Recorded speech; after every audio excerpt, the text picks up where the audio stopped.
Princesa Isabel, a grande imperatriz que o Brasil infelizmente não chegou a ter, cara. É lamentável, cara. No entanto, esse vai ser um daqueles vídeos maravilhosos onde eu vou explicar que eu uso uma bandana republicana na cabeça como sinal de patriotismo ao meu país. No entanto, eu sou monarquista, cara. E debaixo de tudo aquilo que eu fico vendo atualmente nessa república de merda que a gente vive, a única coisa que eu posso dizer é: valeu, Deodoro, pelo desserviço. Muito obrigado mesmo, cara. Valeu, Deogado da Fonseca. Aliás, se você quiser saber por que eu chamo o Deodoro de Deogado da Fonseca, eu vou deixar no primeiro comentário aqui embaixo, né, o link do meu último vídeo, onde eu explico o porquê do apelido desse boi maldito. Cara. E hoje também vai ser um vídeo da como vamos estar reagindo, cara, a uma carta da nossa eterna princesa, velho. Estaremos reagindo a essa grande personalidade histórica do nosso Brasil Guarani. E antes de estarmos reagindo, peço humildemente para vocês se inscrevam no canal, apertem o sininho, comentem, compartilhem, ajude com o crescimento e engajamento desse canal e também me ajude lá no meu outro canal, Reinado Net, o link vai estar no primeiro comentário fixado aqui embaixo. Então, sem mais delongas, para não ter um vídeo muito longo, vamos estar reagindo aqui a uma carta dedicada à nossa querida e eterna princesa. 1, 2, 3 e... play! Durante a minha terceira regência, eu tive a aventura de assinar a abolição completa de 700 mil seres humanos. Após tantos anos, repito ainda agora, o 13 de maio de 1888 foi um dos mais belos dias de minha vida.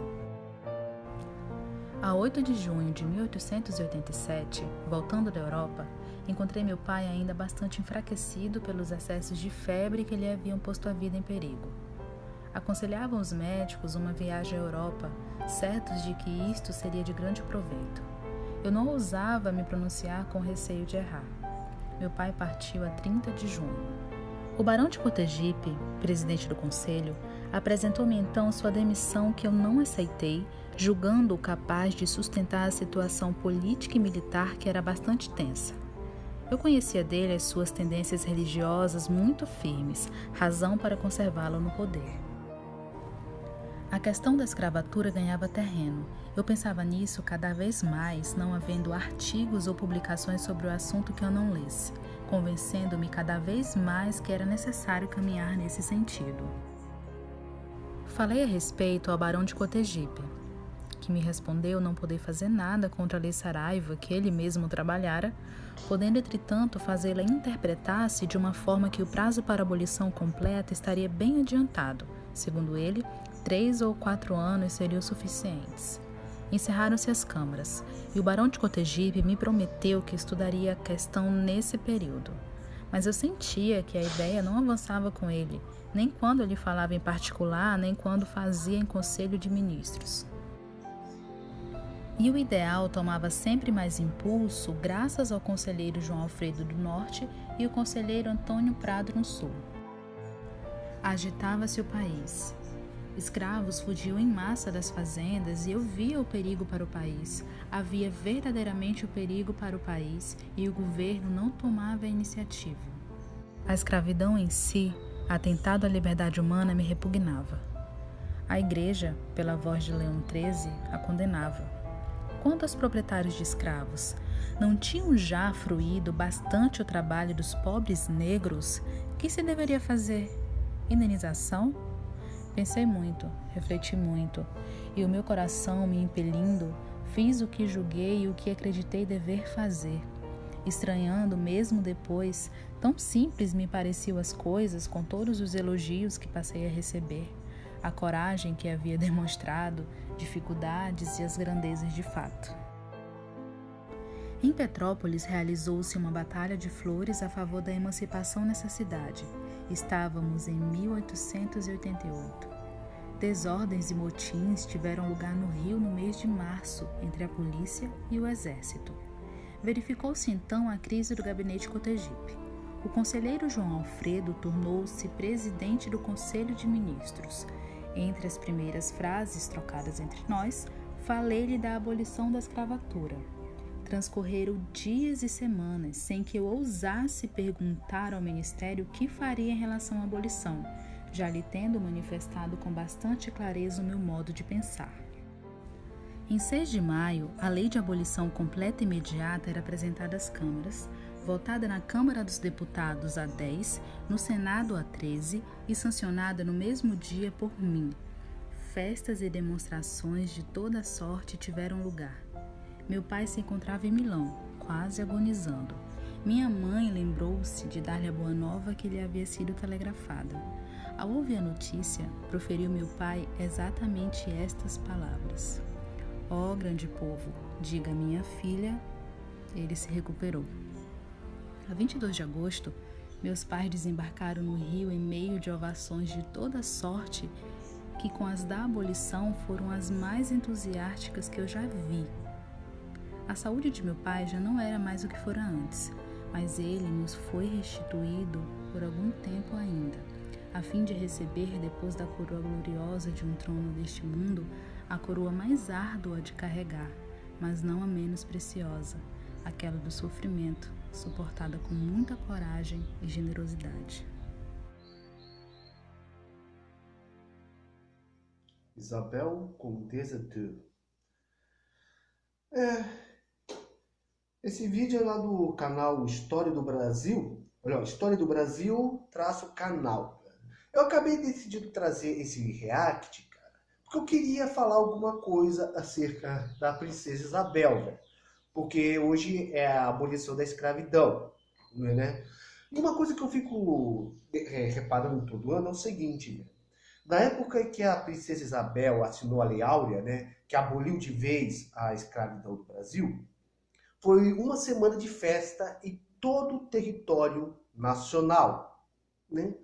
No entanto, cara, hoje em dia você quase não vê ninguém comentando sobre isso. Você não vê a televisão dedicando uma parte da programação para falar da Princesa Isabel, nem entrevistas, sabe? Você não vê as pessoas mencionando quase nada daquela que deveria ser uma das datas mais importantes do Brasil. Ninguém fala nada da abolição da escravidão hoje em dia, cara. No entanto, quando chega lá no final do ano, né, lá da época, quando chega lá, a consciência negra, aí a mídia fala um monte de coisas. E sabe uma coisa que me revolta? Por que eu decidi fazer um vídeo reagindo a uma carta? Isso aqui é um trecho de uma carta da Princesa Isabel. Por que eu decidi fazer um vídeo? Porque a Princesa Isabel, que assinou a Lei Áurea, né, que aboliu a escravidão, a Princesa Isabel, que colocou em risco a monarquia do Brasil, essa, ninguém fala nada. Agora, quando chega no final do ano, para falar da consciência negra, pega aquele Zumbi dos Palmares, aquele cara que matou o próprio tio para se tornar o rei do Quilombo de Palmares, escravizava os próprios escravos, né, que buscavam refúgio, e que invadia fazendas para sequestrar mulheres. Esse cara aí é um grande herói, né? O negro que tinha escravos, ele é o grande herói da luta contra a escravidão e o preconceito. Isso vou exaltar. Agora, a Princesa Isabel, que libertou os escravos, isso aí deixa de lado, né, cara? Isso aí ninguém lembra. Eu até vi uns tempos atrás, eu não vou lembrar agora o nome, era de acho que era parlamentar, cara, esquerdista, dizendo que a Princesa Isabel não merece o título de heroína por ser uma princesa branca. Só por princesa branca. Eu acho que ele tem algum problema com a cor da pele dela. Isso não seria racismo, velho? Isso não seria racismo? Cara, e é esse negócio, cara, entendeu? A gente fica vendo aí um monte de pessoas que são contra a monarquia. Quando nós monarquistas falamos da restauração, sempre aparece um para dizer que o império era escravocrata, como se restaurando o império, a escravidão fosse ser restaurada também, viu, filho? É a mesma coisa que falar que Jesus vai voltar e quando Jesus voltar o Império Romano vai ressurgir, sabe? Aí o que acontece? Aí o camarada fica, ai, que na época do Brasil, o Império era escravista, ai, era escravista. Mas quem acabou mas quem aboliu a escravidão, meu filho, não foi a República, foi uma monarquia. Foi a monarquia que acabou com a escravidão do Brasil. E uma princesa branca ainda. Só que esse mérito parece que não querem dar a ela, né? Esse mérito parece que querem apagar da história, né? Meu, isso é uma coisa que me revolta muito, cara. Sabe uma coisa que me revolta? A maioria das pessoas que não sabem nada acerca do Império Brasileiro acabam não sabendo por quê? Porque as escolas não dão importância a ensinar sobre nossos verdadeiros heróis. Essa que é a verdade, meu caro. Essa que é a verdade. Porque assim, aí a pessoa fala, por que isso então não é ensinado nas escolas? Simples. Porque as instituições de ensino estão sujeitas ao MEC. E o MEC está sujeito a um governo republicano. Você acha mesmo que a República vai querer que nas escolas ensine verdadeiramente como é a nossa história, como foi o Império Brasileiro, para que assim pudesse surgir entre as crianças novos monarquistas? Você acha que a República vai querer isso? Cara, e o triste é o seguinte, não é só hoje é 13 de maio, a abolição da escravidão. Não é só sobre a princesa Isabel que eles deixam de lado. Eles também deixam de lado André Rebouças, José do Patrocínio, Joaquim Nabuco, né? José do Bonifácio. Os verdadeiros heróis, muitos deles que lutaram contra a escravidão, né, que era um abolicionista, o próprio Dom Pedro II, né, que o próprio bolso patrocinava movimentos monárquicos. Isso, não fala nada. Mas quando chegar no final do ano, você vai ver. Quando chegar no final do ano, você vai ver que vão falar sobre negócio de consciência negra e exaltar aqueles Zumbi dos Palmares, aquele que realmente tinha escravos. Tinha que aproveitar. Sinceramente, cara, são coisas aqui no Brasil que me revoltam, cara. Tem coisa que... Se realmente a nossa história fosse ensinada como ela realmente foi, cara, você veria como o Brasil hoje seria um país de intelectuais, o novo ateniense no Ocidente, como uma vez mencionou José Bonifácio, e não esse país aí de idiotas ultras que ficam o tempo todo brigando entre Lula e Bolsonaro. Meu caro, comente aqui embaixo, cara. Comente aqui embaixo. Bem, decidi trazer esse react aqui para a gente estar reagindo, né? Para a gente ver o que realmente foi a Princesa Isabel, a grande imperatriz que infelizmente o Brasil não teve. Valeu, Deodoro. Queime no inferno, maldito.